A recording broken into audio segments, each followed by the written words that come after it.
thought of the assassination. He thought of the motorcade.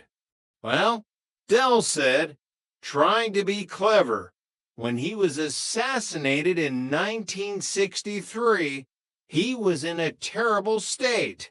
He died. The audience groaned. Ross shook his head.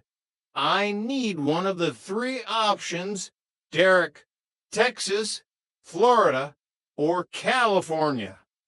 Dell panicked. He used his shot in the dark. Florida, he guessed. The buzzer sounded like a death knell. No, Derek, it was Texas. You're frozen out. But there was a lifeline. A penalty question worth 50,000 pounds. If he got it right, he went to the gold question. Which classical guitarist wrote the opera The Child and the Enchantment? Was it Ravel, Segovia, or Rodrigo? Dell's mind went blank. He looked at the camera, his eyes pleading. I'm going to have to use my SOS, Jonathan. And who is your savior tonight? Derek. My brother, Rodney. He's at home, taking care of business. He's got to GCEs. You know, he's the brains.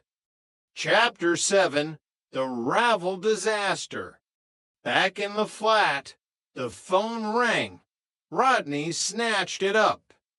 Hello, is that Rodney? Piss off, Mickey, Rodney shouted. You're getting on my tits now with the impressions. Rodney, it's Jonathan Ross. We're live on air. Your brother needs your help for 50,000 pounds. Rodney froze, his heart hammered against his ribs. Oh, my God. Hi, Jonathan. How are you? We don't have time for pleasantries. Rodney, here's the question. Which classical guitarist wrote the opera The Child and the Enchantment? Ravel, Segovia, or Rodrigo? Rodney didn't hesitate.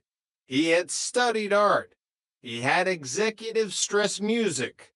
It's Ravel, Dell, 100%. I'm certain. You heard him. Dell shouted in the studio. I'll go with Ravel. There was a pause, a long, agonizing silence that seemed to stretch across the whole of London. Derek, Jonathan Ross said, his voice filled with genuine regret. That was the wrong answer. It was Segovia. Ravel was a composer. But he wasn't a classical guitarist in that context. You've lost everything. You're frozen out. The world collapsed. Dell kicked the podium. The audience gasped. In Peckham. Rodney dropped the phone. The dial tone sounding like the final notes of a funeral march. Chapter 8, The Aftermath. Dell returned to the flat hours later. He looked like a man who had been through a car wash without the car. I was certain, Rodney moaned, slumped on the sofa. I could have sworn it was Ravel. Even Cassandra thought it was Ravel. Well, you're both a pair of dipsticks, aren't you? Dell snapped, though the fire had gone out of him. Everyone knows Ravel makes shoes. It was a trick question. They sat in silence, the weight of the 40-9-1,000 debt pressing down on them. The dream of the gold was gone. They were back where they started, bankrupt, tired, and stuck in a flat with a ghost of an uncle and a child who thought he was a gangster. Then The phone rang again. Del picked it up. What? No. No. His face changed. A look of pure, unadulterated shock crossed his features. He says there's been a mistake. It was Ravel. The researchers got it wrong. He says I can take the 50,000 and go back on the show. Rodney leaped up. Yes, I knew it. I'm a genius. But Thendall's expression shifted. He heard something in the background, the faint, unmistakable sound of a jukebox playing Hooky Street in the Nag's Head. Wait a minute, Del growled. Nicky Pierce, you little rat, I'll kick your arse into shredded duck. He slammed the phone down. Was it him? Rodney asked, his hopes crumbling. It was Mickey, Del sighed, the ultimate wind-up. He looked at his family, his brother, his wife, his son. They were all there. They were broke. They were bankrupt, and they were the laughing stock of the borough. But as Del looked out the window at the rain-slicked streets of Peckham, he felt a familiar warmth in his chest. Don't worry, he said, putting an arm around Rodney. This time next year, we'll be millionaires. We were millionaires last week, Rodney cried. Details, Rodney, Del said, a grin finally breaking through. Just details. Now, get your suit on. We've got a suitcase to fetch from the van. I've heard a rumor about a consignment of digital organizers. They're vibrant, Rodney. Pure raison d'etre. As the credits rolled in his mind, Derek Trotter knew one thing for certain.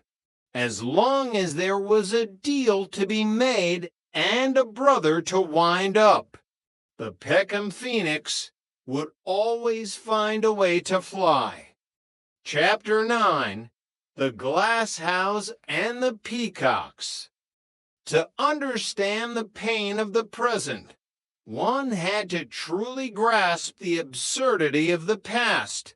3 years earlier, the Trotter family had lived in a world where the primary concern was whether the peacocks on the front lawn were getting enough vitamin C. Del had purchased a riverside estate in Berkshire that looked like something out of The Great Gatsby, provided Gatsby had been a street trader from Peckham who liked a bit too much gold plating.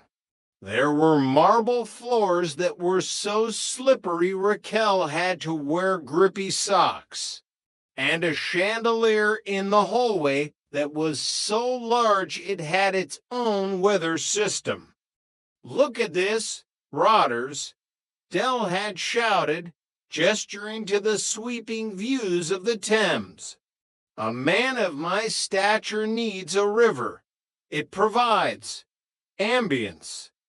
Rodney, living in a separate but equally lavish wing with Cassandra, had initially tried to maintain his man-of-the-people persona.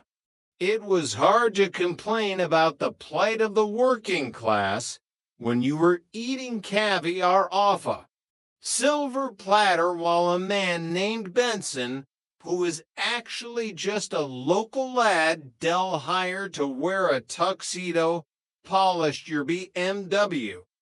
It's too much, Del, Rodney had argued during one of their many executive lunches at a five-star hotel in London. We're losing touch with our roots. I walked past a Greg's yesterday, and I felt like a stranger. Roots, Del had laughed, adjusted a diamond cufflink. Roots are for trees. Rodney, we're birds of paradise. We've flown the nest. We've achieved the dream.